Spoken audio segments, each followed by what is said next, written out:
Bonjour et bienvenue à tous. Alors, je suis Frédéric Ledan du CRTL Occitanie. Je suis aujourd'hui donc avec Alexandre Borges de Google Atelier Numérique et Tristan, qu'on ne voit pas à l'image mais qui est là, Tristan Sartor, qui va assurer la modération. Parce qu'en fait, vous allez pouvoir utiliser le fil de discussion pour poser des questions. Et Tristan posera vos questions à Alexandre qui y répondra. Donc cet atelier, on est parti pour 1h30 ensemble, hein, environ. Il fait partie d'un ensemble d'ateliers numériques organisés par le CRT sur différents sujets, sur la commercialisation, sur le tourisme durable, sur la visibilité web. Et en l'occurrence, sur la visibilité web, on a ce partenariat avec Google Atelier Numérique qui nous permet d'organiser une fois par mois un webinaire sur un sujet différent. Donc, par exemple, les prochains ateliers, celui du 30 novembre, c'est sur l'optimisation de votre fiche établissement dans Google My Business. Ensuite, le 12 décembre, vous en avez un sur comment créer des contenus performants sur les réseaux sociaux. Et aujourd'hui, donc, le sujet, c'est YouTube. Mettre du contenu sur YouTube, animer sa propre chaîne YouTube, publier des vidéos sur YouTube. Est-ce que c'est seulement pour les autres? Est-ce qu'il faut être un YouTuber? Est-ce qu'il faut d'abord maîtriser l'art de faire des vidéos professionnelles? À quoi ça sert déjà? Est-ce que ça va vous faire gagner des clients? Comment? Est-ce que ce média peut être rendu plus efficace? Combien de temps vous devez y consacrer? Alors, toutes ces questions, ben, Alexandre va y répondre et Tristan va les poser pour vous aussi à Alexandre si vous avez d'autres questions. Donc, vous l'avez compris, vos caméras et vos micros sont fermés. Vous pouvez échanger donc avec nous et participer via ce fil de discussion. Et la session est enregistrée. Comme je vous le disais, vous pouvez voir le replay sur le site du CRT avec le lien que je vous ai fourni. Et c'est aussi avec ce lien-là que vous pouvez voir l'agenda de l'ensemble des webinaires proposés par le CRT. Une dernière petite remarque, il n'y a pas que des webinaires, il y a aussi des tutoriels, un nouveau format qu'on a mis en place cette année sur plusieurs sujets. Il y en a deux que je vous invite à aller voir. Celui, par exemple, sur les channel managers, on a fait un comparatif des meilleurs channel managers en 2023. Et puis celui sur l'installation des bornes de recharge pour les véhicules électriques dans un établissement touristique qui est très bien fait. Une dernière chose que je voulais dire, bah, on revient sur le sujet d'aujourd'hui. Je vais lancer peut-être, avant de donner la parole à Alexandre, un sondage qu'on avait prévu afin d'en savoir un petit peu plus sur vous. Où est-ce que vous en êtes avec YouTube? Donc, il y a une question, bah, c'est tout simplement, est-ce que vous avez une chaîne YouTube? Alors, vous pouvez déjà répondre, je pense que le sondage s'affiche. Alors, c'est soit bah oui, et vous publiez régulièrement des vidéos, oui, mais vous ne l'utilisez que très occasionnellement, non, et vous envisagez par contre d'en créer une à court ou moyen terme, ou non, parce que vous êtes là juste pour avoir des connaissances sur le sujet. Donc, je vois qu'il y a déjà 29 personnes sur les 36, 80% des personnes ont répondu, 86%, 90%, presque tout le monde. Alors, je vais déjà pouvoir mettre fin au sondage. Voilà, on a 97% de réponses. Hop, allez, je mets fin au sondage. On voit normalement les résultats qui s'affichent, vous les voyez. Donc vous êtes 6% à utiliser YouTube régulièrement, 23% à avoir une chaîne YouTube que vous n'utilisez qu'occasionnellement. La majorité d'entre vous, bah, vous n'avez pas de chaîne YouTube, mais vous envisagez d'en créer une. Donc ça tombe bien, vous êtes au bon endroit pour ce webinaire. Et puis vous êtes 11% à vouloir juste récupérer des infos. Donc ben, Alexandre va vous les donner. Et je te laisse la parole, Alexandre. Merci Frédéric. Eh bien écoutez, c'est des données intéressantes. Merci pour vos présentations. C'est un plaisir d'être avec vous. J'espère qu'on va passer un excellent moment et qu'on vous a apporté un maximum de valeur ajoutée pour vous aider dans cette entreprise de créer une chaîne YouTube et de créer du contenu en ligne. Donc je vais partager mon écran que vous allez voir d'une minute à l'autre pour commencer la présentation. Alors une question que je vous pose également, c'est pourquoi vous êtes là aujourd'hui? Donc j'ai cru comprendre que 60% souhaitent créer une chaîne YouTube. Eh bien ma première question, c'est pour quelle raison? Et qu'est-ce que vous aimeriez apprendre aujourd'hui? Quels sont vos freins? Quels sont vos doutes par rapport à ces stratégies de création de contenu et de chaîne YouTube? Est-ce que vous avez des difficultés? Est-ce que vous avez des questions à ce sujet? Qu'est-ce que vous aimeriez savoir? Ou est-ce que vous êtes plutôt là pour découvrir, on va dire, les bonnes pratiques de manière générale? Donc dites-moi ça dans le chat et là, normalement, vous devriez voir ma présentation Google Atelier Numérique. Donc aujourd'hui, comme l'a dit Frédéric, ce que l'on va voir, c'est comment créer et améliorer une chaîne YouTube en 10 étapes. Donc là, c'est vraiment être dans l'élaboration de votre stratégie. de contenu sur YouTube, pour que vous puissiez, dès le départ, vous orienter dans la bonne direction. Souvent, ce que j'aime à dire, c'est que l'important, ce n'est pas la vitesse, mais la direction. Donc là, on va vraiment clarifier les erreurs communes à éviter, et les bonnes pratiques pour faire un contenu cohérent, efficace, avec le minimum de ressources et le minimum de temps. Donc c'est là qui nous dit: «Découvrir les bonnes pratiques», parfait.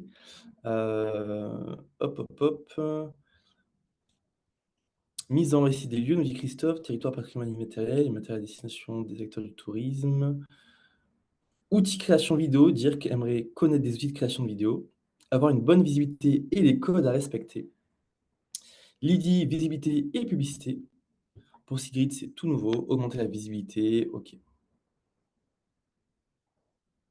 Découvrir avec l'objectif à terme de proposer une location de gîte. En effet, il y a beaucoup de personnes dans l'hébergement. On va essayer de voir comment allier les 2, stratégie de contenu vidéo sur YouTube et votre stratégie commerciale d'hébergement. Céline, j'ai une chaîne pour y mettre des vidéos que je souhaite insérer sur mon site. Je veux savoir si je peux faire un peu mieux, sachant que j'ai très peu de temps.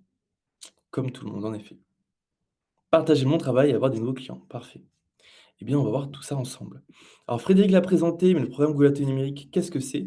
C'est un programme de formation accessible à tous, sans frais et sans prérequis, qui se traduit sous 2 formats. Le premier, les conférences en ligne et en présentiel, majoritairement, enfin, principalement via des partenaires, comme aujourd'hui le CRTL, et également des coachings individuels, si jamais vous avez plus de questions ou vous voulez creuser une thématique suite à une conférence.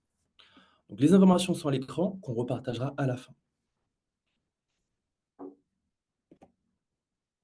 On va maintenant commencer et ce qu'il faut comprendre, c'est que YouTube, c'est vraiment la démocratisation, du média vidéo, d'une chaîne télé. YouTube est là pour concurrencer les chaînes traditionnelles. Aujourd'hui, au lieu de suivre un programme de manière passive sur sa télé, eh bien, chaque personne, chaque Français, chaque Française peut créer, son propre programme télé. Donc via ses centres d'intérêt, via également, ses recherches actuelles et c'est en ça où YouTube a un énorme succès. Aujourd'hui, on peut regarder ce qu'on veut, quand on veut, de la manière que l'on veut. Et là, un chiffre qui est assez frappant, c'est qu'il y a 1 milliard d'heures, de visionnées par jour sur YouTube.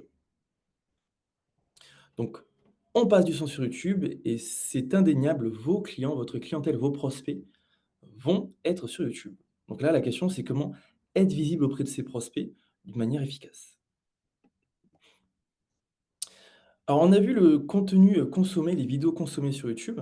Maintenant une autre donnée, une autre statistique, c'est qu'il y a 500 heures de vidéos mises en ligne chaque minute en France, sur YouTube. Donc, la bonne nouvelle, c'est qu'il y a votre audience qui est présente sur YouTube. La mauvaise nouvelle, c'est que vous allez être en concurrence avec d'autres créateurs de contenu.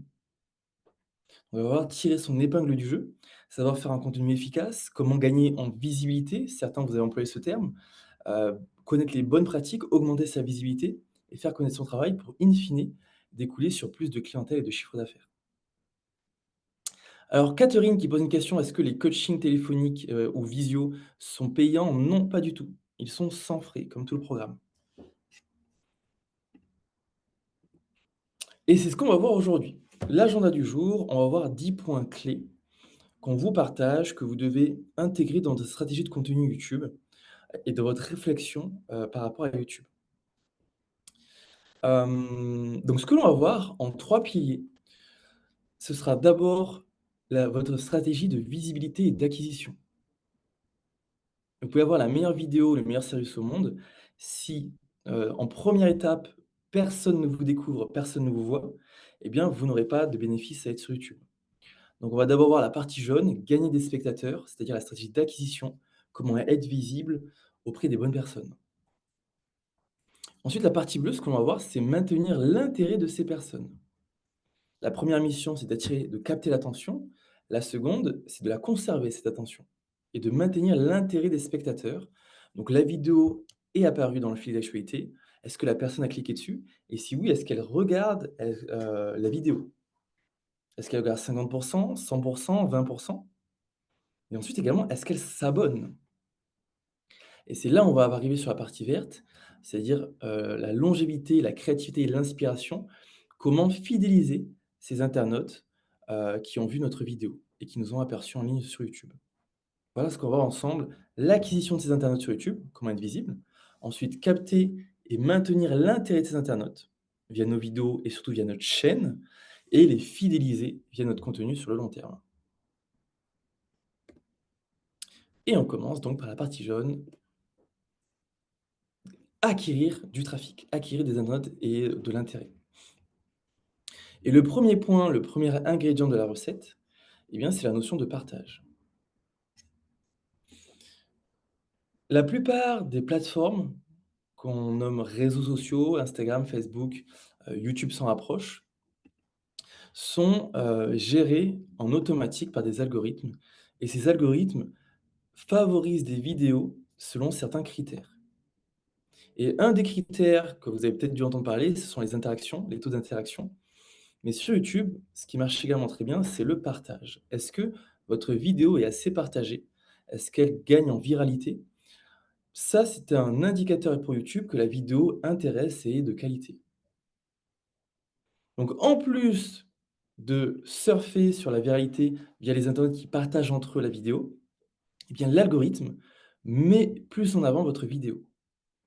Donc là, la première question que vous allez devoir vous poser, c'est: «Est-ce que le sujet que j'aborde dans ma vidéo est propice à la viralité, propice au partage?»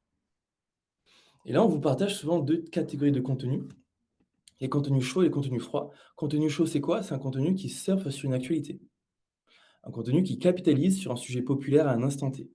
Par exemple, récemment, la coupe du monde de rugby. Ça peut être prochainement Halloween, le Black Friday, et cetera. Tous ces contenus vont surfer sur un instant T, sur une actualité, sur un buzz. C'est ce qu'on appelle des contenus chauds. Et ensuite, il y a également les contenus froids. Donc ça, ce sont vraiment des contenus indémodables, qui permettent, en fait, de toujours avoir de la visibilité sur le long terme. Donc là, vous avez un exemple à l'écran, les 5 idées pour se coiffer avec un foulard. Donc ça, la personne qui crée ce contenu sait que c'est un contenu qui sera consommé régulièrement sur le long terme. Il n'y aura pas les mêmes pics d'audience que pour un contenu chaud, mais sur le long terme, ça apportera autant d'intérêt. Donc ça, c'est une première réflexion à avoir. Dans le fond de votre contenu, demandez-vous, est-ce que c'est un contenu froid, c'est-à-dire indémodable qui peut être consommé sur le long terme, ou est-ce que c'est un contenu chaud qui capitalise sur un instant T?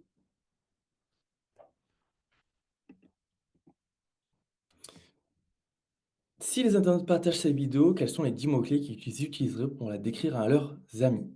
Donc là, c'est une réflexion d'une chaîne YouTube qui s'appelle Rhett and Link, qui, à chaque fois qu'ils vont créer du contenu, créer une vidéo, ils vont se demander, quels mots-clés vont être à l'esprit de l'internaute et quels vont être les mots qui vont être partagés à leurs amis. «Regarde cette vidéo, elle est instructive» ou «Cette vidéo, elle est divertissante, elle est marrante». Donc à vous de demander, quand vous allez créer une vidéo, quelle va être la valeur ajoutée pour l'internaute? Donc c'est dire, qu'est-ce qu'il va en tirer? Est-ce qu'il va être plus informé? Est-ce qu'il va passer un bon moment? Et également, alors là, c'est un peu plus difficile, c'est quelle va être la valeur ajoutée, dans le partage? Souvent, on a tendance à l'oublier, mais pour que quelque chose soit viral, il faut que les internautes le partagent et qu'ils aient envie de le partager. Et donc demandez-vous, si je crée une vidéo, est-ce que les gens seront fiers de la partager? Et ça permet d'optimiser la viralité d'une vidéo. Donc quels vont être les mots-clés, les termes qu'ils vont employer? «Regarde ça, c'est instructif, ça nous apprend énormément de choses, c'est marrant. Ou regarde ça nous inspire pour peut-être des voyages en vacances». Donc voilà des réflexions que vous devez avoir quand vous allez créer vos premiers contenus. Ça, c'était sur la partie partage. Donc important pour gagner en visibilité, aussi également important pour faire comprendre aux algorithmes, donc aux robots de YouTube, cette vidéo est de bonne qualité. Ça, c'est le premier point. Le second point, ce sera la visibilité. Alors je vais prendre quelques temps entre, tous les 2 points pour voir s'il y a des questions, mais n'hésitez pas sinon à poser vos questions directement dans le chat.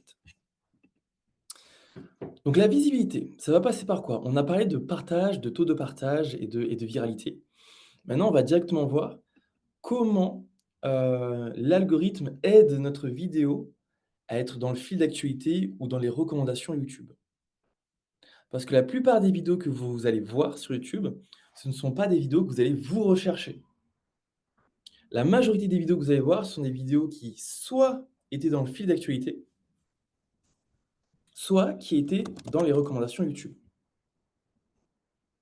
Alors je vous remontre un peu à quoi ça ressemble. Hop, je suis sur YouTube. Vous voyez là, c'est le fil d'actualité YouTube. Si je clique sur cette vidéo, j'ai ensuite les, recommandations YouTube à droite.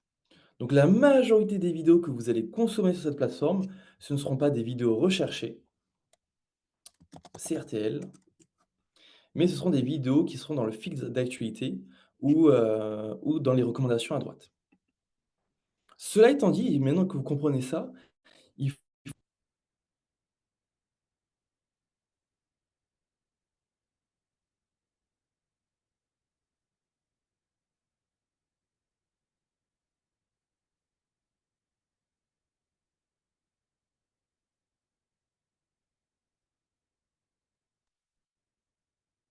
Alors, Tristan, on n'a plus.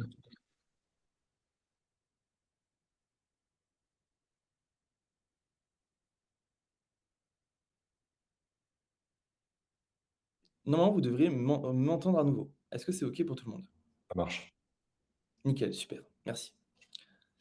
Donc ce que j'ai expliqué, c'est que bien être référencé sur YouTube, ça se rapproche des stratégies de référencement sur Google. On va voir, ça consiste en quoi? Un élément qui va vous aider, à être mieux référencé, c'est si YouTube se rend compte qu'il y a un taux de clic élevé sur vos vidéos. Un taux de clic ou en anglais CTR, c'est en fait le pourcentage de personnes qui cliquent, c'est le nombre de personnes qui cliquent sur le nombre de personnes qui ont aperçu votre vidéo. Donc par exemple, si j'aperçois cette vidéo 3 jours seul dans le plus grand canyon d'Europe et que je ne clique pas dessus, eh bien ça ne va pas alimenter le CTR. Donc ce que vous voulez travailler, au-delà du fond et du sujet de la vidéo, c'est vraiment un titre, j'ai envie de dire, séduisant, un titre aguicheur, un titre intriguant.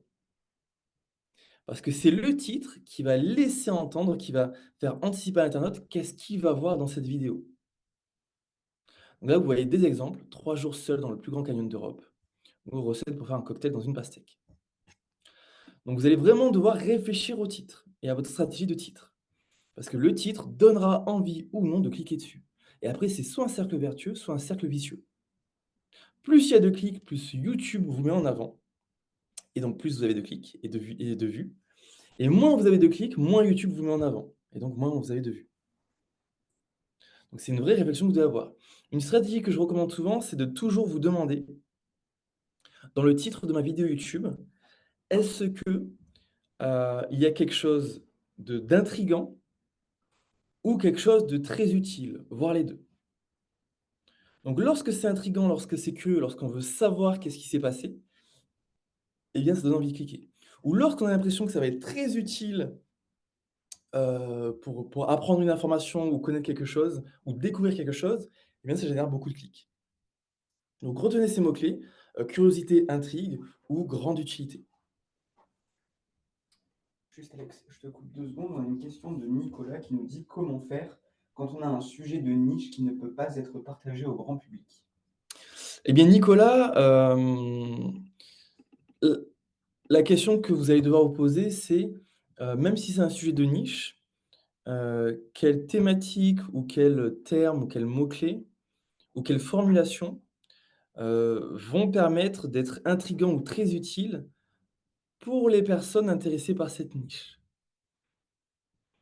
Ce qu'il faut comprendre, c'est que, même si la plupart d'entre vous voulez avoir un maximum de visibilité, un maximum d'internautes et de vues en termes de quantité, il va falloir aussi se demander, hem, quel type d'internaute est qualitatif pour moi? Quel type d'internaute est qualifié? Parce que pour vos entreprises, quelquefois, ce sera plus intéressant d'avoir seulement 10 000 vues très qualifiées que 100 000 vues de personnes qui ne vont jamais faire appel à vous. Alors après, je ne sais pas si, Nicolas peut donner un exemple, en termes de sujet de niche, mais voilà ce que vous devez vous dire, c'est que si ce n'est pas, tout public, C'est pas quelque chose qui va être très viral ou très populaire. C'est pas si grave que ça. L'important, c'est que ce soit viral au sein du microcosme de votre clientèle. Je dis n'importe quoi, si vous savez que la plupart de vos clients sont intéressés par Saint-Jacques-de-Compostelle, eh bien, même si c'est pas quelque chose avec un fort potentiel viral, auprès de votre audience, eh bien, ça fera mouche, ça sera efficace. Merci pour la question, Nicolas, et merci Tristan pour la question. Donc les titres, la difficulté, c'est qu'au-delà d'avoir un titre, intriguant et intéressant, il faudra aussi avoir les mots-clés présents dans votre titre et dans votre description. Au même titre que pour les référencements naturels sur Google, lorsqu'une personne fait une recherche, Google montre des résultats qui ont les mots-clés de la recherche dans le site et dans le résultat. Et bien sur YouTube, c'est pareil. Et donc si vous savez qu'une partie de votre clientèle va d'elle-même faire des recherches dans la navigation de YouTube, eh bien il faut qu'il y ait les mots-clés présents dans votre vidéo. Un exemple, alors je vais prendre l'exemple de Nicolas qui me dit, vidéo sur la fabrication de meubles. Eh bien, si vous savez qu'il va y avoir des recherches, comment fabriquer son meuble ou entretenir un meuble ou entretenir une table, une chaise, eh bien, vous voulez qu'il y ait ces mots-clés dans le titre.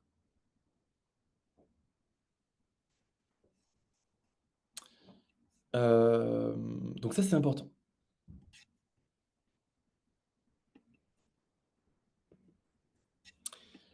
On a parlé du titre, on a parlé, des mots-clés dans le titre, on va également en parler pour la description et là, on va parler de la miniature.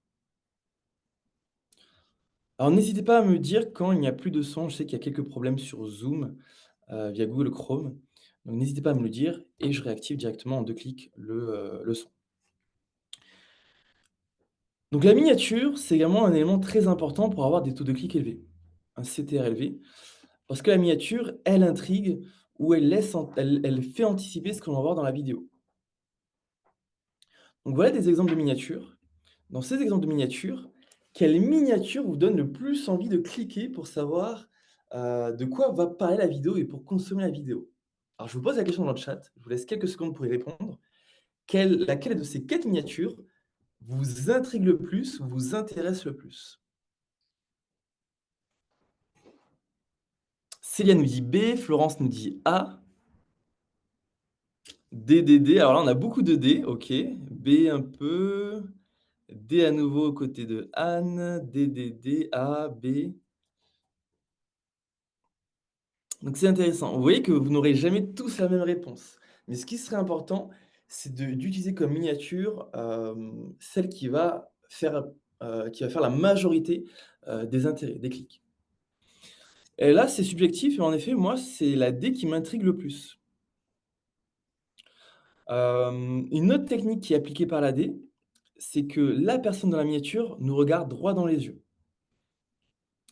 Et alors ça a peut-être duré une microseconde, mais c'est la miniature D qui a attiré votre regard en premier normalement. Parce que le cerveau humain est spécialisé dans la reconnaissance des visages.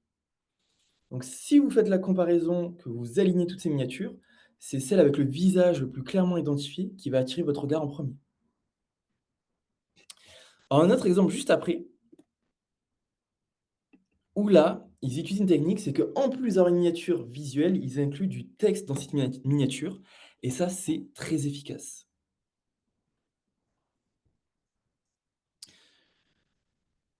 D'où proviennent les bulles du champagne? Vous voyez que d'un coup, l'image B intrigue énormément parce que directement, elle insère une question dans notre esprit. Et je vous ai dit que le cerveau était spécialisé pour reconnaître les visages humains. Le cerveau est également spécialisé pour créer des histoires et chercher des réponses. Donc là, avoir une question sans réponse, c'est irritant et je suis curieux, je suis intrigué pour en savoir plus. Donc il y a de fortes chances que la miniature B génère même plus de clics que la miniature D. Donc à vous de réfléchir dans votre stratégie de contenu, quel type de miniatures peuvent intriguer ou laisser paraître une utilité ou poser une question pour justement cet aspect d'intrigue et de curiosité. On revient maintenant, donc là d'autres exemples de miniatures. On revient maintenant sur on va dire plutôt le contenu textuel. Vos descriptions également vont avoir un impact sur votre référencement et votre visibilité. Donc je le répète, dans la description, vous voulez également utiliser les mots-clés recherchés par l'internaute, mais dans la description, vous voulez aussi intriguer ou laisser entendre une utilité à regarder la vidéo.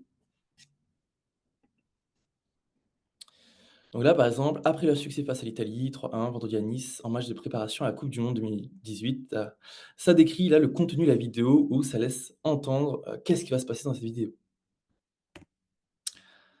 Et je le disais, pour le référencement, c'est bien d'inclure des mots-clés. Ce qui est également bien pour vos vidéos, c'est de mettre des chapitres. Donc, pour ceux qui ont déjà fait des vidéos, vous avez peut-être dû le voir, vous avez la possibilité de segmenter la vidéo et de mettre différents chapitres. Alors, je vais essayer de voir si j'ai un exemple. Et ça, c'est très intéressant parce que ça vous permettra aussi que votre vidéo soit mieux référencée sur le moteur de recherche de YouTube et de Google. Donc ça va dépendre des thématiques et des recherches, mais ça peut être très utile. Ah parfait, j'ai un exemple.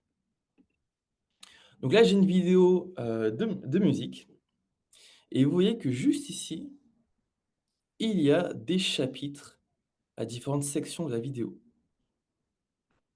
Donc là, dans ce cas, c'est des titres de musique, mais dans votre cas, ça peut être, admettons, s'il y a un tutoriel en plusieurs étapes, mettre différents termes.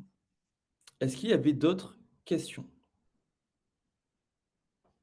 sur cette partie de partage et de visibilité? Sinon, si c'est OK, mettez-moi un petit OK dans le chat.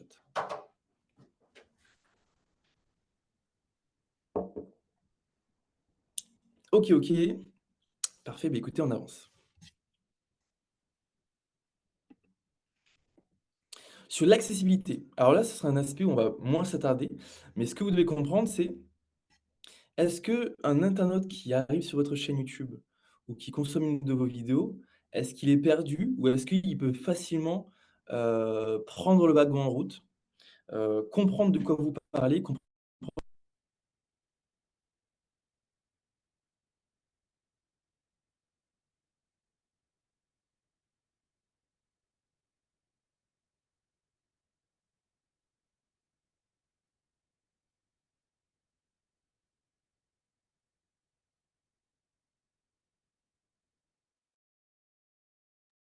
est-ce que là, vous m'entendez? Ouais? OK, étrange. Étrange, étrange. Bon, très bien. Donc ce que je vous expliquais, alors j'ai vu qu'il y avait une remarque comme quoi on a loupé l'explication sur la segmentation de la vidéo. Eh bien Marie-Hélène, c'est lorsque vous avez téléchargé la vidéo sur YouTube que vous pourrez sélectionner les différents chapitres, les différentes parties de la vidéo. Et donc là, ce que j'expliquais, c'est qu'il faut que vos vidéos soient facilement, consommables.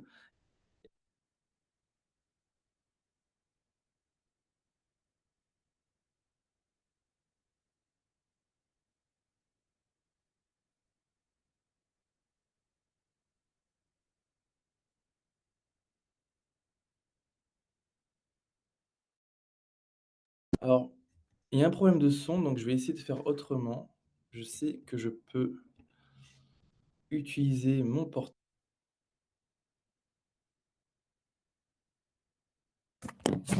Est-ce que vous m'entendez? Ah oui. Euh, Là, pour l'instant, je coupe pas la session, mais si vraiment on n'arrive pas à le régler, peut-être que je peux le couper et redémarrer, mais il faudra que tout le monde se reconnecte.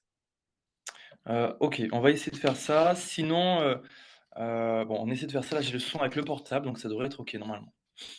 Donc, je te laisse d'abord faire avec le portable avant de couper la Ouais, session. D'accord. c'est ça, on fait ça. Merci Frédéric. Donc l'idée, c'est de se détacher de proposer un résumé toujours, lorsque vous commencez une vidéo, de ce dont vous avez parlé par le passé, de quel est le sujet, la thématique. Ça permet de ne pas perdre l'internaute et qu'il ait pas besoin de savoir toutes les vidéos passées pour comprendre la vidéo que vous allez réaliser. Donc voilà un peu le l'astuce principale. Les autres astuces, on va en reparler juste après. C'est aussi bien d'avoir une vidéo de présentation de la chaîne. Donc, souvent sur les chaînes YouTube, vous avez une vidéo principale qui permet de présenter de quoi parle la chaîne, quelle est la thématique, quels sont les sujets abordés. Donc ça, c'est une vidéo qui est souvent mise en avant. Ce qui est aussi intéressant, alors c'est plus vraiment le cas, maintenant ça a une esthétique différente, mais vous pouvez renvoyer les internautes vers d'autres vidéos pour qu'ils comprennent, admettons, si vous avez un épisode 2 et qu'il faut qu'ils voient l'épisode 1, eh bien vous pouvez les renvoyer avec des petites cases, des petites vignettes, des petites fiches, directement sur vos vidéos. Bon là, c'est un poil plus technique, mais si jamais vous avez besoin d'expliquer énormément de choses, eh bien ça peut être intéressant. On va également avoir l'aspect de collaboration, toujours dans cette optique de gagner en visibilité. Eh bien, quelquefois, seul on va plus vite, mais ensemble on va plus loin. Donc là, c'est avec quelle autre chaîne YouTube ou quel autre invité, vous pourriez, collaborer pour gagner en visibilité auprès de son audience et gagner aussi en visibilité auprès d'une audience différente de la vôtre, par exemple. Quelques exemples de, partenariats. Admettons Natou avec, Carlito ou McFly, un d'autres youtubeurs. Les youtubeurs font énormément de partenariats entre eux pour, on va dire, se partager, des bases d'audience, se partager des abonnés. Donc vous n'y êtes pas encore, mais ça peut être une réflexion à avoir. Est-ce que je fais un partenariat avec une autre chaîne YouTube? Est-ce que j'invite des personnes, populaires dans mon secteur, célèbres? Ou même, on va dire des personnes, célèbres localement seulement? Ça peut permettre d'obtenir plus de visibilité. Donc on a vu ensemble la partie jaune, la partie d'acquisition de trafic, de visibilité. On va maintenant voir comment, capter l'attention garder cette attention et garder l'intérêt de l'internaute une fois qu'il a cliqué sur notre vidéo ou qu'il a commencé à la regarder. Est-ce que sur cette partie d'acquisition et de visibilité, il y avait des questions? Alors Nicolas, Nicolas qui dit: «Si nous ne sommes pas célèbres, les influenceurs n'auront pas d'intérêt de faire un partenariat avec nous». Alors, si c'est un partenariat rémunéré, ils auront un intérêt. En partant du principe que ce n'est pas un partenariat rémunéré, eh bien ça peut être par rapport à autre chose. Pas forcément besoin d'être célèbre, pour faire un partenariat avec des influenceurs. Et quand je dis influenceurs, c'est pas forcément des célébrités nationales ou internationales. Ça peut être des influenceurs en local ou des influenceurs de notre domaine. Par exemple, alors je crois que Nicolas, vous, c'était, la construction de meubles. Eh bien, s'il y a des influenceurs de construction de meubles, ou des artisans locaux, eh bien ça, c'est un moyen pour gagner en visibilité. Je me Donc permets c'est une ouais, petite remarque, Alexandre. Le CRTL organise un webinaire en partenariat avec les Folies Web sur les influenceurs quand on est un établissement touristique. Est-ce qu'il y a un intérêt à le faire maintenant? Est-ce que c'est le prochain média incontournable? Qui sont-ils? Comment est-ce que c'est efficace pour gagner des clients? Donc, il y aura un webinaire dédié à ça parfait. en fin d'année. Et puis, une petite question sur le sujet de YouTube. Comme on a une majorité de gens là qui n'ont pas de chaîne, je pense que tu le feras peut-être à la fin de la session. Expliquer Mmh. concrètement comment on démarre un compte YouTube pour créer une Ouais, chaîne. Techniquement, comment OK. ça fonctionne. Allez, parfait. Bon, on essaiera de voir ça. Merci à toi. Merci. Alors, ouais, on va Florence, c'est OK du côté de Florence, de Célia. Eh bien, écoutez, on va avancer. Et je touche du bois, mais j'ai l'impression que le son fonctionne bien. Hop, donc, vous avez réussi à être mis en avant par les algorithmes de YouTube. Vous avez réussi à capter l'attention de plusieurs internautes qui ont cliqué sur votre lien ou sur votre vidéo. Et bien maintenant, il faut passer à la mission numéro 2, c'est de garder leur intérêt, de conserver leur attention pour qu'ils consomment notre vidéo. Alors pourquoi c'est important? Eh bien déjà, c'est important pour vous, pour partager le message dont vous voulez parler. C'est important pour vous, pour réussir à convaincre, à persuader sur l'objectif que vous voulez, que l'internaute fasse. Mais c'est également important, toujours dans cette optique de cercle vertueux, pour l'algorithme de YouTube. En effet, je vous ai parlé de taux de clic. Plus une vidéo cliquée, plus elle est mise en avant. Et le premier tips, la première astuce que l'on vous partage, eh bien, c'est de converser et de lancer une conversation avec votre communauté. C'est vraiment de communiquer avec l'internaute derrière son écran, de s'adresser à lui, de lui demander même conseil, de rester authentique, de lui parler directement, de briser le quatrième mur, comme on pourrait dire dans le théâtre, c'est vraiment de s'adresser à la personne derrière l'écran. Ça donne vraiment un sentiment d'appartenance, de dialogue et de communauté. Donc n'hésitez pas à le faire, et ça permet également un peu de fidéliser. Donc si ça s'y prête à vos activités, mais je pense que dans la majorité de vos cas, ça se prête à vos activités.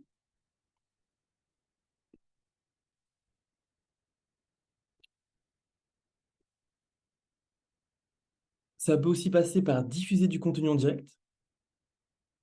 Donc là, ça va passer par des lives, entre autres, donc si ça s'y prête à ce que vous faites.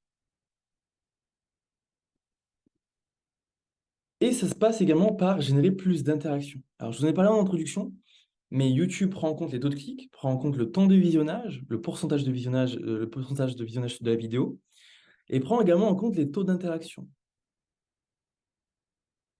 Et est-ce que vous savez qu'est-ce qu'il y a comme interaction sur YouTube? Je vous pose la question. Quand on parle d'interaction, de quoi on parle? Alors Catherine qui demande si on ne souhaite pas apparaître à l'écran. Eh bien là, il faudra trouver d'autres méthodes, d'autres idées de contenu. Mais en effet, je comprends l'idée de ne pas forcément vouloir se mettre en avant. Après, ça humanise vraiment une entreprise et ça permet de plus s'y attacher. Alors Jean-Paul qui dit: est-il possible de passer à l'essentiel, comment créer une chaîne YouTube avant d'expliquer comment l'améliorer? Alors la création de la chaîne YouTube, c'est très très simple. On va le voir ensemble, il suffit juste d'avoir un compte YouTube et après, donc on va le voir ensemble. Donc on me propose commentaires, likes, commentaires, messages écrits. L'idée peut être de vendre ta région, par exemple. Oui, c'est ça. Donc, les interactions, c'est tout ce que vous avez cité, les commentaires, les j'aime, les partages, etc. Donc, qu'est-ce qui peut vous aider à avoir plus d'interactions, donc à être plus mis en avant? La première méthode qui est la plus simple, c'est de poser une question. Et en posant une question dans votre vidéo, eh bien, vous êtes sûr d'avoir beaucoup plus de commentaires que si vous n'en avez pas posé de questions. Et plus il y a de commentaires, plus YouTube se dit: ah, eh bien, cette chaîne, cette vidéo est qualitative parce qu'elle génère de l'engagement et de l'interaction. Donc, poser une question pour avoir l'avis des internautes ou poser une question pour avoir leur participation, c'est une méthode efficace pour avoir plus d'interaction. Vous allez vous rendre compte que souvent, ce qui marche bien sur YouTube, c'est les vidéos un peu à débat parce que justement, ça génère beaucoup de commentaires. Et donc, elles sont plus mises en avant et donc elles ont plus de visibilité, plus de clics, plus de vues. Donc, à vous de trouver un moyen de générer ces interactions, demander l'avis, demander des préférences, poser des questions.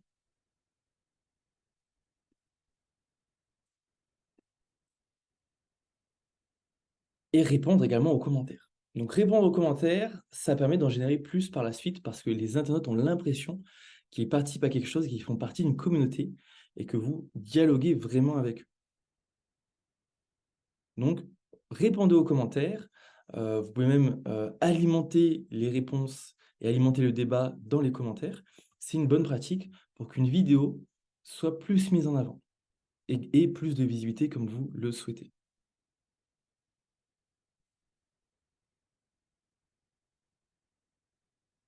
Ça passe par une question, je vous l'ai dit, une question qui peut être dans le texte, une question qui peut être affichée à l'écran ou une question que vous-même vous allez dire.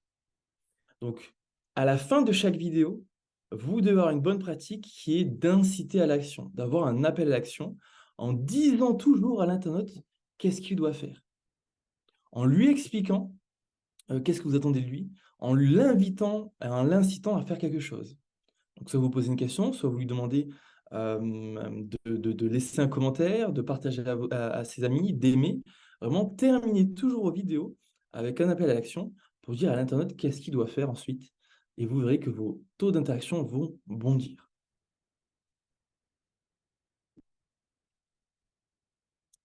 Il y a également une fonctionnalité qui est récente, c'est la fonctionnalité sondage qui permet de poser des questions dans la section basse de votre vidéo.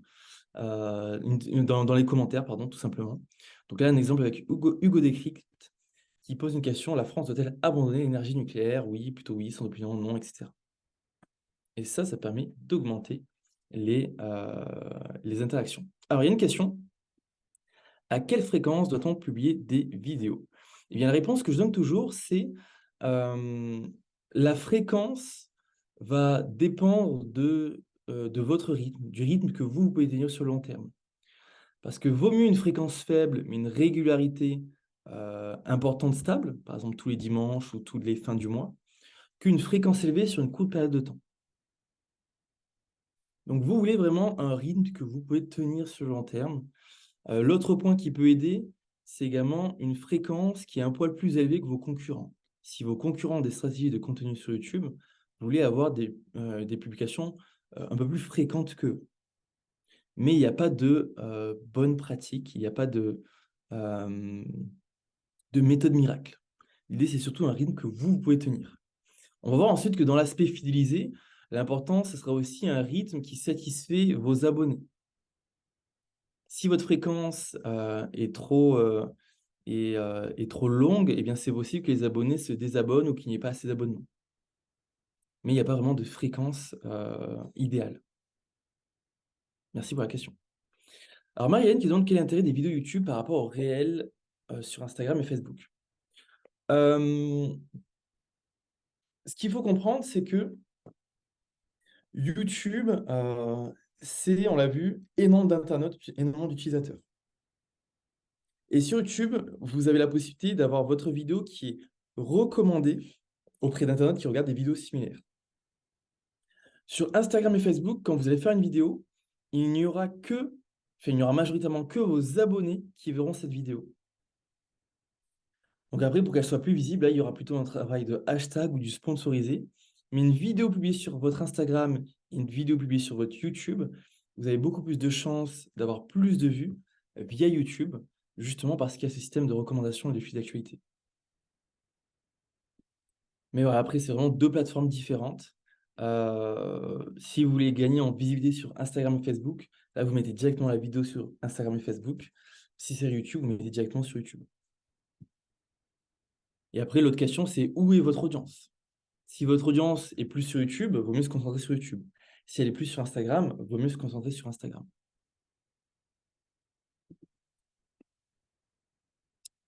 Un autre point pour garder cet intérêt, c'est la cohérence de vos vidéos.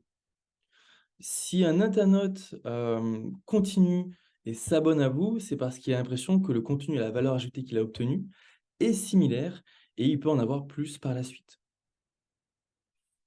Donc là, c'est très simple. Les 4 secrets de la cohérence sur YouTube, déjà, alors ça revient à la question de Frédéric sur la fréquence, c'est déjà avoir un calendrier qui est stable, qui est régulier. Quand est-ce que vous publiez? Quand est-ce que l'internaute peut s'attendre à avoir un de vos contenus mis en ligne? Quand est-ce que la plateforme YouTube peut s'attendre à avoir un de vos contenus mis en ligne? Donc, avoir un calendrier qui est cohérent et qui est stable dans le temps. L'autre point, c'est également la personnalité et le ton. Je vais lier les deux. La personnalité de vos contenus et le ton de l'intonation de vos contenus, il faut que ça reste cohérent. Vous êtes une chambre d'hôte. Si un jour vous faites une vidéo plutôt humoristique, bon vivant, avec des couleurs vives, et que le lendemain vous faites une vidéo plutôt sérieuse, luxe, premium, avec des images plutôt ternes, eh bien là, c'est un manque de cohérence. Et un internaute ne va pas s'y retrouver et donc il ne comprendra pas pourquoi il devrait s'abonner à votre chaîne. Et l'autre point, c'est bien sûr le format. Essayez d'avoir des formats similaires. Donc c'est en ça où vous voyez que sur plusieurs chaînes YouTube, il y a souvent des formats récurrents. Par exemple, des foires aux questions, des top 10. Voilà. Essayez d'avoir des formats récurrents sur votre chaîne. C'est ça qui générera l'abonnement.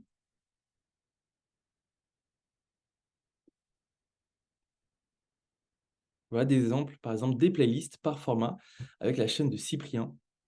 Des playlists court-métrage, des playlists sur ses vidéos humoristiques de critique, etc., etc. À quoi on s'engage en s'abonnant à une chaîne? Alors, qu'est-ce à dire, Sandrine? Lorsqu'on s'abonne à une chaîne, il n'y a pas vraiment d'engagement ni financier ni autre. En fait, c'est juste la personne qui, quand elle s'abonne, démontre qu'elle va avoir plus de contenu similaire et plus de contenu de cette chaîne qui lui sont proposées. Et elle veut être alertée des nouveautés. Il y a une autre option qui permet de s'abonner en payant sur YouTube, mais ce n'est pas le sujet du jour et ce n'est pas quelque chose qui va forcément vous intéresser vous.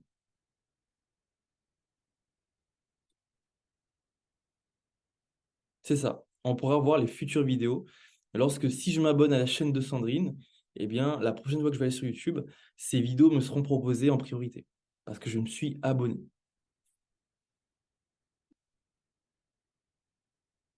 On arrive maintenant sur la partie verte. Alors avant d'y arriver, est-ce qu'il y avait des questions sur cette partie bleue de conserver l'intérêt de l'internaute et avoir une chaîne cohérente sur le long terme? Marie-Hélène, y a-t-il une durée idéale recommandée de vidéo pour ne pas lasser le spectateur et le perdre? Alors non, il n'y a pas de durée idéale, ça dépend vraiment de votre thématique et de votre audience. Une vidéo dans certaines audiences et thématiques, c'est trop long si elle dure plus de 30 secondes, mais dans d'autres thématiques, par exemple les tutoriels, l'investissement ou, ou d'autres thèmes, pardon, eh bien là, ça peut être des vidéos de 5 minutes, 10 minutes. Et généralement sur YouTube, si vous faites une vidéo YouTube, c'est une vidéo qui dure entre 2 minutes à 6 minutes généralement. Après, ça va de plus en plus long, ça peut être 10 minutes, mais il n'y a pas de durée optimale, ça va vraiment dépendre de votre audience et du thème que vous abordez.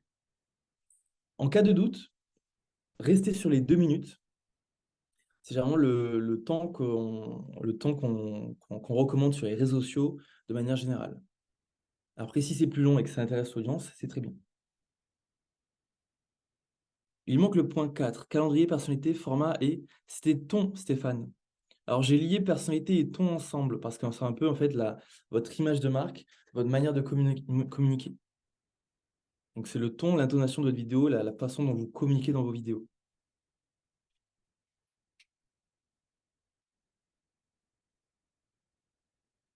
Est-ce qu'il y avait d'autres questions? N'hésitez pas. Donc, pour rappel, on a vu ensemble la partie jaune, partage visibilité, activité, collaboration pour gagner en visibilité. Et on a vu la partie bleue. Alors, attendez que je ne dise pas de bêtises. Oui, c'est la partie bleue. Sur garder cet intérêt de l'internaute. Et là, c'est conversation, interaction, cohérence, qui permet également de permettre aux algorithmes de trouver que notre vidéo est qualitative. Alors, Nicolas qui avait une question plus haut. Au début, c'est dur, hein, c'est tout le temps les gens à repartager, commenter, mais n'a aucune réponse. Ok, Nicolas dit que son épouse incite au partage et à commenter, mais n'a aucune réponse. Alors, c'est un très bon point. Là, Nicolas, c'est qu'il faut bien amener l'appel à l'action. Souvent, beaucoup de youtubeurs ils disent juste à la fin de la vidéo commentez, aimez, partagez, abonnez-vous. Mais vous devez donner une raison, un motif pour l'action que vous invitez l'internaute à faire. Par exemple, si c'est juste commenter pour commenter, ça aura beaucoup moins d'efficacité que si vous demandez commenter pour donner votre avis ou commenter pour dire quel est votre produit préféré. Donc, il faut vraiment donner une raison, en plus d'avoir un appel à l'action, de donner une raison valable pour qu'il y ait l'action. Par exemple, si c'est partagé, il faut également dire repartager à un de vos proches qui aime le sud de la France, repartager à un de vos proches qui organise ses vacances en ce moment. Toujours donner une raison pour l'action que vous invitez l'internaute à faire.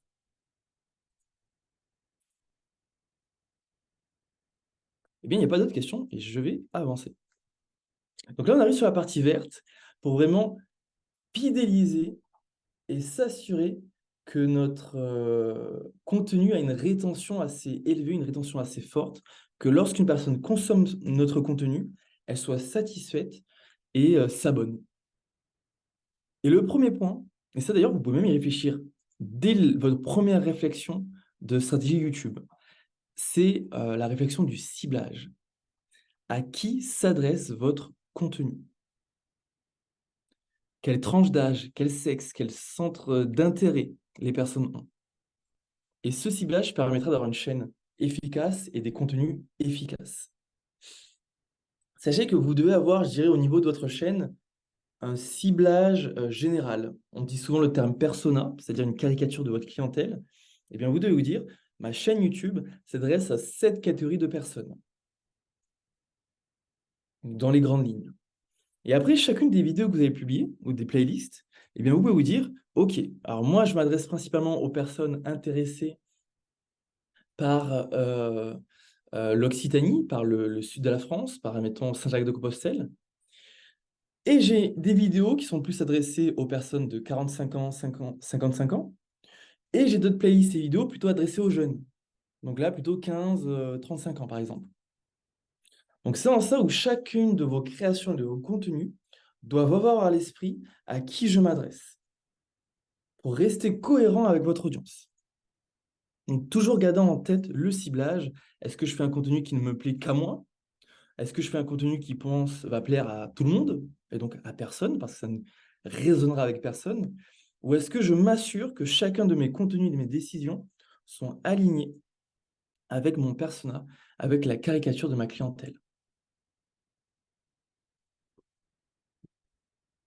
Donc ça, c'est une réflexion très importante. Hop. Au-delà de cibler et d'adapter vos contenus à votre audience, vous devez aussi vous assurer de ne pas trop vous dénaturer et de garder un contenu qui est propre à votre personne, à votre entreprise. L'idée, c'est pas de jouer un rôle.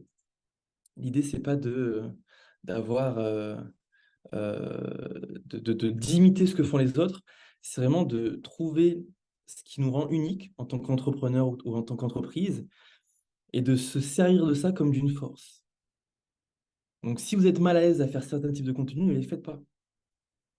Vraiment, capitalisez sur vos forces, sur votre unicité, sur votre originalité, tout en vous adaptant à votre audience. Donc, c'est ça le juste milieu, s'adapter à notre clientèle, tout en gardant son authenticité. Virginie qui demande, pouvez-vous nous dire d'adresse YouTube moyenne d'âge? Merci Tristan qui a répondu, vous apportez une petite statistique de Marketing Prof dans le chat. Donc, je vais dire les résultats qui sont dans le commentaire. 25-44 ans, c'est 23, non, pardon. 23% pour les 25-34 ans. 26% pour les 35-44 ans. Donc voilà quelques statistiques. Mais vous pouvez en trouver d'autres sur Google si vous recherchez. Après, sachez que tout le monde utilise Google, donc il y a de fortes chances que ce soit pertinent pour votre audience. Et les plus de 50, il y en a également. Là, j'ai pas la statistique. Si Tristan, tu peux la retrouver, ce serait top.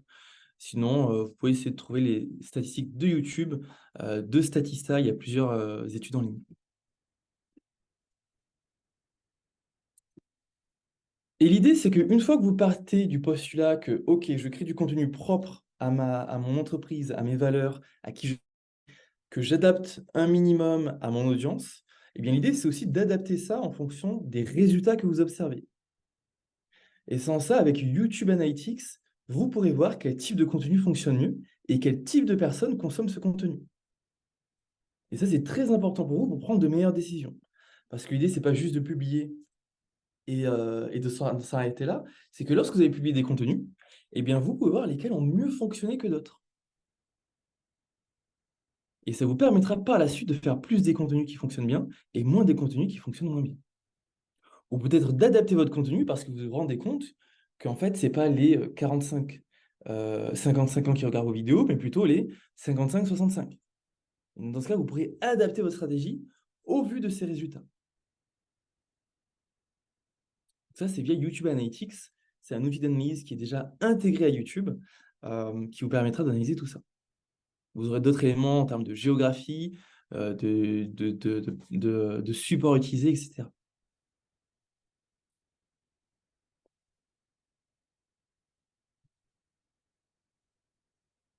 Donc ça, c'était sur, on reste toujours sur la partie fidéliser. Maintenant, l'idée, c'est se demander, qu'est-ce que je peux faire qui va garder et conserver cet internaute, donc ce prospect qualifié, dans votre base d'abonnés. Qu'est-ce qui me permettra également d'entretenir cette relation pour qu'il y ait de plus en plus une relation de confiance et d'appréciation entre l'internaute et votre entreprise. On va voir en dernier point quand on va parler d'inspiration.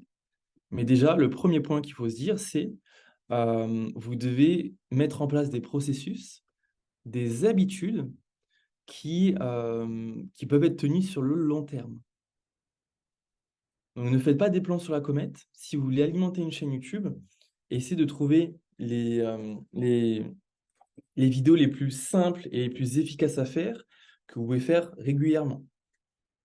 Est-ce que ça va être des thématiques régulières? Est-ce que ça va être des formats réguliers? À vous de voir, mais vraiment de vous dire, OK, j'ai une chaîne YouTube, je sais que la régularité est importante pour la plateforme, et je sais que c'est la régularité qui fidélise l'internaute. Et bien dans ce cas, je sais que, admettons, tous les mois, je vais publier ce type de contenu. Et là, on en vient au point où ce serait peut-être intéressant pour vous d'avoir un calendrier éditorial pour se dire, OK, eh bien, si je veux publier toutes les semaines, chaque mois, la première semaine, ce sera un contenu plutôt fort aux questions. La deuxième semaine, ce sera plutôt visite des locaux ou discussion avec les employés. La troisième semaine sera plutôt montrer mon savoir-faire. C'est comme ça que vous allez savoir en amont qu'est-ce que vous allez publier. Et ça, c'est important pour vous pour éviter de procrastiner et bien vous organiser. Donc là, réaliser des vidéos simples, être réaliste. Alors, une citation de youtubeur que j'aime beaucoup, qui témoigne vraiment de cette optique d'être efficace sur le long terme, c'est si on ne peut pas tourner au moins 3 épisodes en une journée, on change d'idée. Donc vraiment être dans le quantitatif pour vous aider à faire plus de contenu et plus de contenu sur le long terme.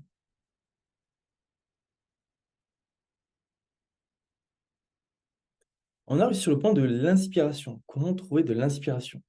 Est-ce qu'il y avait des questions par rapport aux deux premiers points qu'on vient de passer? Sur la création de contenu. Pour ceux qui ont une chaîne YouTube ou ceux qui vont et ceux qui vont en créer une, comment vous vous organisez ou comment vous comptez vous organiser dans la création de contenu? Est-ce que vous avez déjà un calendrier éditorial? Est-ce que vous pensez faire ça au jour le jour? Est-ce que vous y avez réfléchi?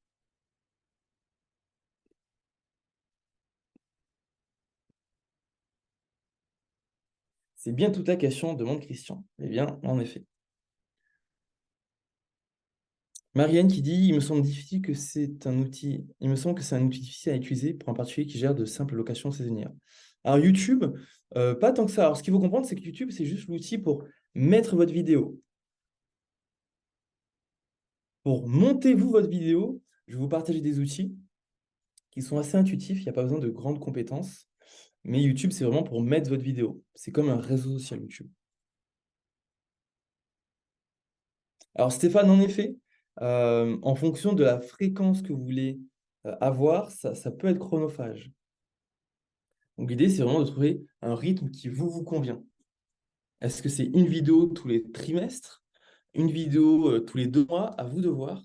Après, vous allez voir que pas besoin d'avoir une super production à la Steven Spielberg pour faire des vidéos qui marchent bien. Quelquefois, bien au contraire, ce sont les vidéos les plus authentiques, les plus naturelles qui fonctionnent le mieux, que ce soit sur YouTube ou les réseaux sociaux. En effet, comme dit Nicolas, l'idéal est d'avoir un calendrier éditorial, mais cela prend du temps. Donc ça prend du temps en amont, au moins ça vous permet d'anticiper, de savoir ce que vous allez publier, pour éviter de trop y réfléchir.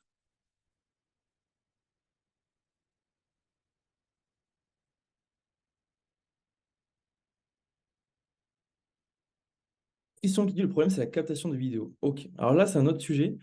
Sachez que si vous avez des smartphones, donc des portables, nouvelle génération, ça suffit pour prendre des vidéos.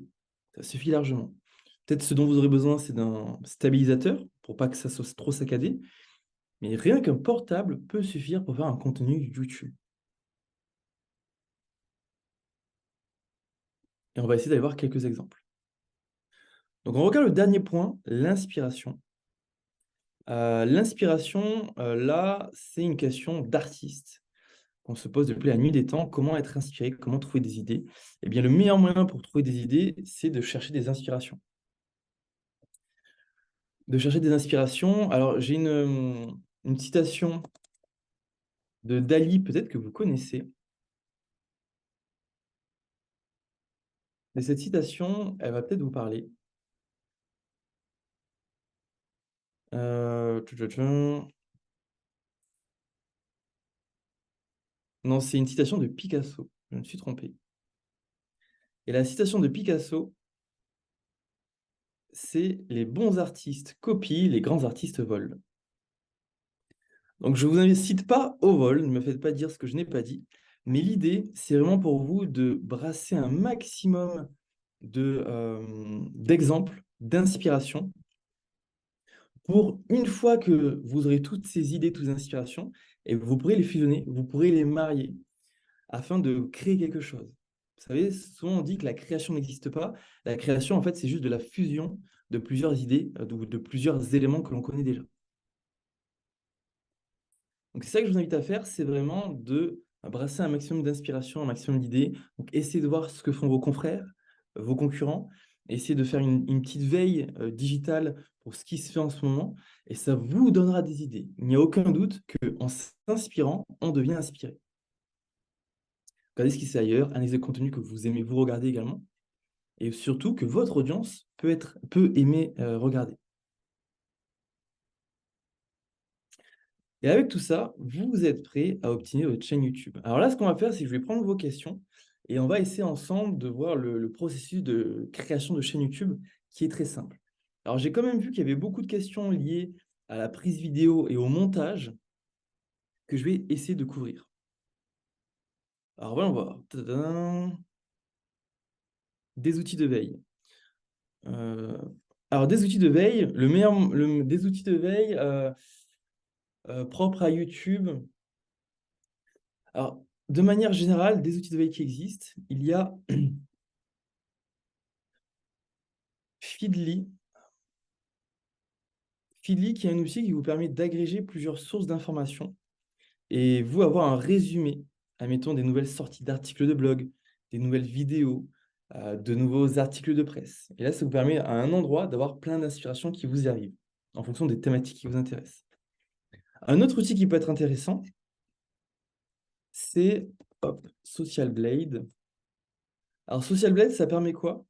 Ça permet d'analyser les performances d'autres vidéos ou d'autres chaînes YouTube. Là, vous mettrez le nom, admettons, d'une chaîne YouTube, et ça vous donnera les performances par vidéo, par chaîne. Catherine, qui demande de mettre un diaporama à la place d'une vidéo. Comment faire? Car pour faire une chaîne YouTube, on nous propose uniquement de passer directement par une vidéo. Alors, en effet, quand vous allez aller sur YouTube, alors je vais essayer de vous montrer, alors je vais essayer de me déconnecter. Enfin, quoique. Alors, normalement, si vous avez une chaîne, un compte Google, vous allez automatiquement avoir un compte YouTube.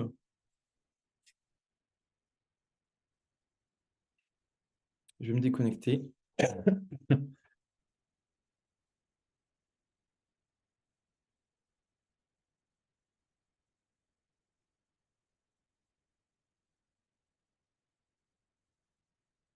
Donc voilà, là je suis sur YouTube.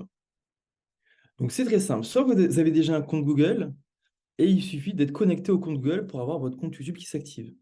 Soit il vous suffit de vous connecter à YouTube et de créer un compte. Juste en haut à droite. Alors admettons, est-ce que allez, je vais essayer de créer un compte juste pour l'exemple. Donc là c'est très simple. Alexandre. Donc là d'ailleurs j'ai l'impression que ça me crée un compte Google. Donc, vous voyez, vous allez voir que c'est très très simple, hein. Je vous montre juste pour vous rassurer. Mais pendant ce temps, n'hésitez pas à mettre vos questions. Ouais, donc là, ça me demande soit d'utiliser mon adresse mail actuelle, soit d'obtenir une adresse Gmail. Donc, je ne vais pas créer un mail, vous devez tous déjà avoir un mail. Donc là, l'idée, ouais, donc ça ne marchera pas vu que j'ai déjà un compte. Donc là, c'est très simple. Et une fois que vous avez votre compte,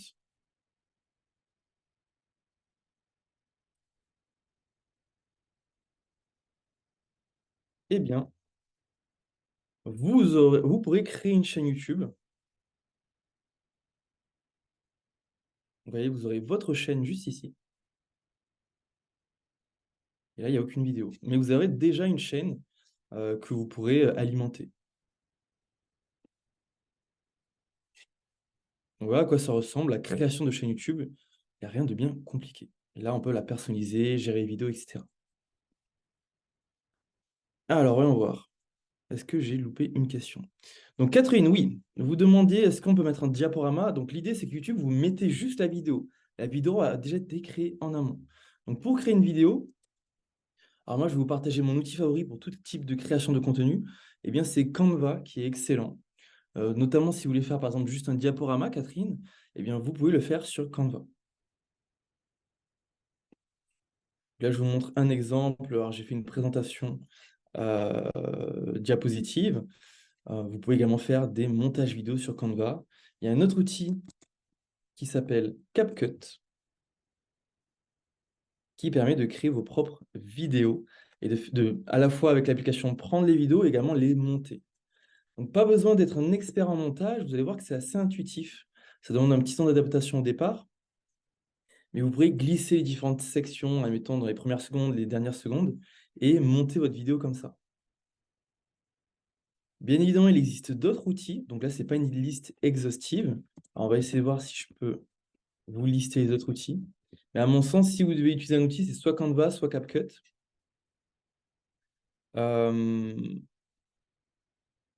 Je sais qu'il y a également Clipchamp, qui est facile à prendre en main. Et tout ça, c'est sur votre navigateur. Vous n'avez pas besoin de télécharger des outils. Certains d'entre vous devaient avoir Windows Movie Maker, par exemple, eMovie sur les, Mac et Apple. Donc, il en existe plusieurs. Moi, je vous recommande plutôt de vous pencher du côté de Canva et CapCut.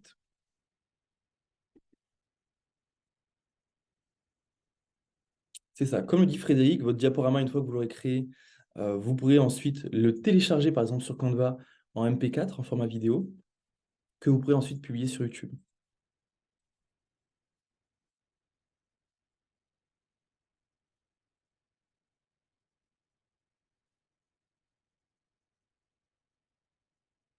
Oui, Canva, hop, c'est juste ça que je viens de présenter, Bernard.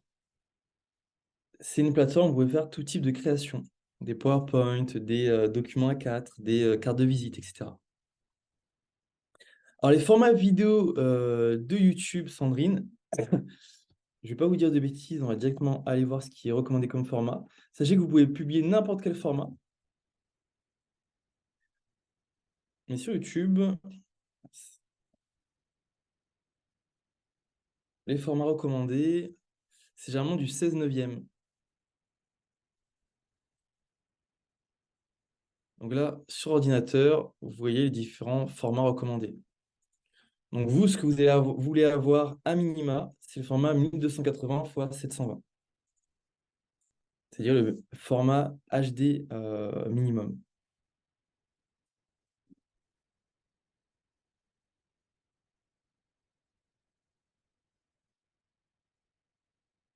Voilà les autres formats qui existent. Sachez également que sur YouTube, il y a un nouveau format qui s'appelle Shorts, donc qui est inspiré de TikTok et inspiré des réels sur Instagram, où là, ce sont des vidéos courtes. Donc, c'est des vidéos inférieures à 1 minute, je crois, où en fait, ça demande beaucoup moins on va dire, de temps et de budget, même si la difficulté, c'est que ces vidéos sont beaucoup plus dynamiques et il faut en publier beaucoup plus pour gagner en visibilité. Donc, je vais essayer de vous montrer directement sur YouTube à quoi ça ressemble. Donc, c'est un format directement inspiré de TikTok. Voilà, c'est ce qui est là.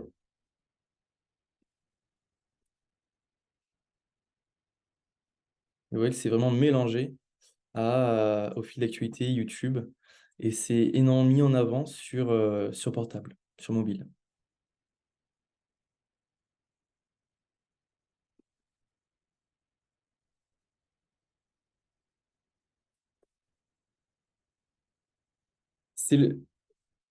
Là, c'est ce qui s'appelle les shorts, Michel. YouTube Shorts. Donc, c'est un peu un format story à la verticale.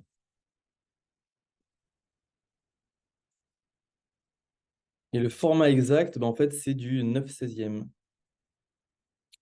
Voilà, c'est 1920 pixels sur 1080 pixels.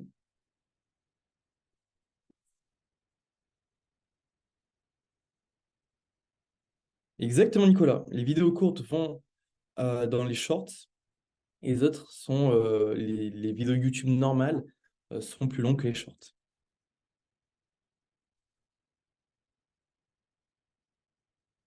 Merci à vous pour votre présence, Marie-Hélène. Je vous souhaite une excellente journée, en espérant que vous déchirez tout avec votre chaîne YouTube. Mais écoutez, est-ce que vous avez d'autres questions?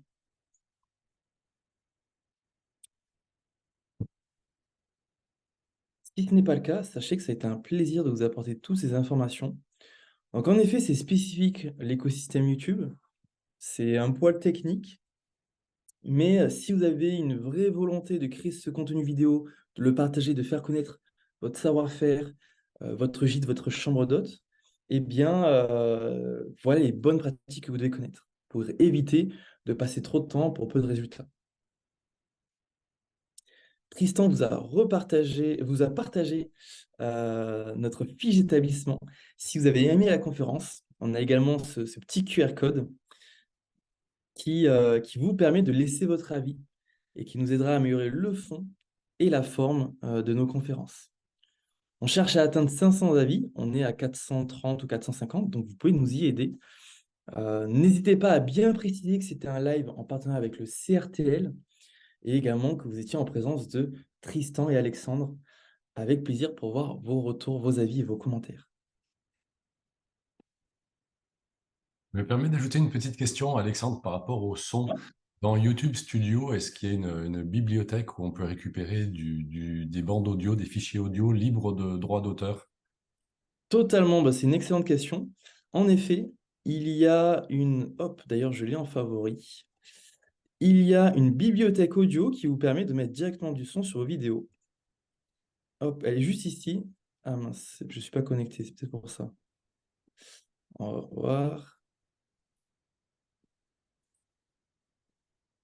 Je vais vous montrer à quoi elle ressemble. Merci pour la question. Ah oui, mais je me suis déconnecté. Écoutez, je vous partage le lien pour y avoir directement accès. Mais oui, il existe une banque audio pour utiliser des sons libres de droit. Sachez qu'il existe également d'autres types de banques audio. Je vous partage le lien dans le chat. Au même titre qu'il existe des banques d'images si vous voulez utiliser des visuels pour vos vidéos. Alors, je vais quand même essayer de vous montrer à quoi ça ressemble. Alors, est-ce qu'il y avait d'autres questions? Peut-on recevoir les liens par mail? Alors ça, il faudra voir avec Frédéric. Je ne suis pas sûr. Alors, dans le replay, donc le replay va être affiché sur YouTube, hein, justement, et il sera accessible via le site pro du CRT. Et dans les commentaires, on mettra une petite ressource d'infos. Donc, ce ne sera pas sur le replay lui-même, hein, ce sera dans les commentaires de la vidéo, comme on vous l'incite à le faire aussi avec vos propres vidéos YouTube. Je vois pas d'autres questions là, mais j'en ai encore une. Ouais. Quand un établissement touristique, le but ultime, c'est quand même de vendre des séjours ou des activités de loisirs. En quoi est-ce que YouTube contribue à ça indirectement? Alors, c'est une bonne question. Dans votre cas, alors voilà la bibliothèque audio. Dans le cas de l'hébergement et du tourisme et des loisirs, l'idée, elle est double, c'est d'être visible lorsque les personnes recherchent ce que vous faites, lorsqu'elles veulent vraiment voir à quoi ça ressemble sur les lieux. Et l'autre intérêt, c'est aussi d'être visible lorsqu'elles font des recherches en amont avant de savoir où aller. Donc avant d'organiser leurs vacances, avant de prévoir leur séjour, si vous avez des vidéos qui présentent déjà votre région, qui présentent votre gîte, votre hébergement et comment ça se passe sur les lieux, eh bien, ça peut vous obtenir plusieurs clients. Donc, c'est ça l'intérêt, c'est d'être visible auprès des personnes qui nous cherchent déjà et également d'être visible auprès des personnes qui, on va dire, préparent leur voyage ou leur séjour. Arnaud qui demande pour les images, quelle banque gratuite recommandez-vous? Merci pour la question, Arnaud. Alors, en banque d'images, il y a Pexels qui est très bien. Donc, banque d'images, qu'est-ce que c'est? C'est là où vous pouvez pouvoir utiliser des images, certaines libres de droit, certaines gratuites, utilisables, mais pas utilisables sur des actions commerciales, et d'autres utilisables gratuitement pour des actions commerciales, et d'autres également payantes. Donc, il y a Pexels qui existe comme banque d'images, qui est très bien, que je vous laisse noter. Il y a également Unsplash, une autre banque d'images. Et la troisième, Pixabay. voilà, c'est ça, Pixabay, qui est juste là.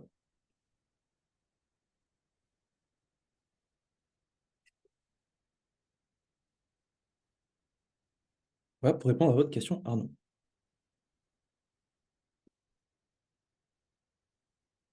N'hésitez pas à me poser d'autres questions, Frédéric également, si tu en as. Non, moi, ça va, je te remercie beaucoup. Je vais juste rappeler alors, techniquement, quand on crée sa chaîne YouTube, euh, comment ça se passe l'utilisation de YouTube Studio? Est-ce qu'il y a des fonctionnalités, des descriptifs à remplir? Ensuite, est-ce qu'on peut voir le temps de visionnage? Peut-être un petit mot sur YouTube Studio, globalement, quoi. Ouais. Alors, YouTube Studio, alors moi, est-ce que... Ah, peut-être que... euh, je vais vous montrer un exemple avec notre chaîne YouTube. En effet, via YouTube Studio, vous aurez toutes les informations dont vous avez besoin pour analyser les performances de vos vidéos et quel type de personnes consultent vos vidéos. Est-ce que je l'aurai? Eh bien non, je ne vais pas l'avoir. Tant pis, tant pis.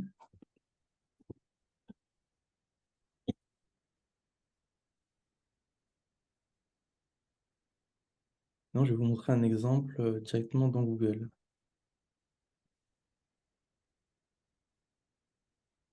Non, ok. Donc YouTube Studio, ça ressemble à ça. Et dans YouTube Studio, vous pourrez voir toutes les vidéos que vous avez publiées. Donc là, le tableau de bord, généralement, c'est un récapitulatif de toutes les informations qui peuvent vous intéresser. Juste à gauche, vous avez contenu. Donc là, il y aura le listing des vidéos publiées. Vous aurez également quelques indicateurs.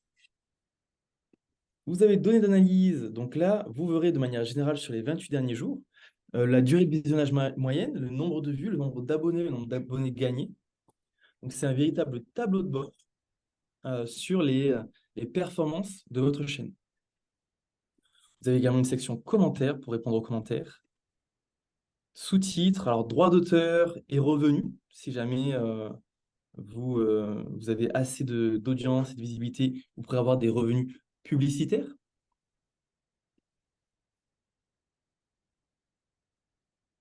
Oui, en effet, Catherine, on peut gagner de l'argent avec sa chaîne YouTube lorsqu'en fait vous avez suffisamment de vues sur vos vidéos. Alors, j'ai plus le chiffre exact. Eh bien, vous savez, à chaque fois que vous consommez une vidéo, il y a des publicités avant ou après ou pendant. Eh bien, ces publicités, elles rémunèrent YouTube, mais elles rémunèrent également le créateur de contenu sur lequel la publicité apparaît. Donc, c'est en ça que vous touchez une part en fait de ce revenu publicitaire lorsqu'il y a plusieurs personnes qui regardent vos vidéos. Avec plaisir, Régis. La bibliothèque audio qu'on a vu tout à l'heure, etc. Alors, Sandrine avait une question. Pour ne pas surcharger nos sites et les rendre lourds à l'affichage, il est recommandé de créer une chaîne vidéo pour mettre toutes nos vidéos. Bonne idée. Oui, excellente idée, c'est une bonne pratique.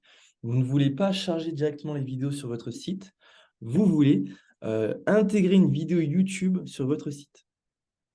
Ce qui fait qu'au lieu de l'héberger et que la vidéo charge sur votre site, elle soit hébergée et chargée via YouTube. Donc ça, c'est un autre intérêt d'avoir une chaîne YouTube.